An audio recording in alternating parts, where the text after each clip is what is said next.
空經濟咧係國家嘅戰略性新興產業，民建聯積極響應。舊年9月咧已經牽頭成立咗大灣區低空經濟聯盟，同各界一齊去推動。特首去年10月嘅施政報告咧，亦都提出要大力發展低空經濟。好多朋友都會問香港幾時先有低空經濟啊？近日咧，政府公布咗首批38個監管沙盒嘅試點項目，當中好多咧都同我哋生活息息相關㗎。例如咧，有外賣平台咧將會喺指定嘅範圍用無人機送外賣，亦都有試行無人機送藥物到偏遠鄉村同埋離島等等。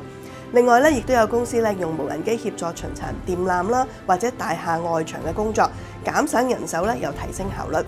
大灣區低空經濟聯盟會繼續發揮橋梁紐帶嘅作用，集結業界、學界同埋各方力量，喺場景運用上面培育人才方面盡一分力，以打造香港以至大灣區成為全球最具競爭力嘅低空經濟產業生態。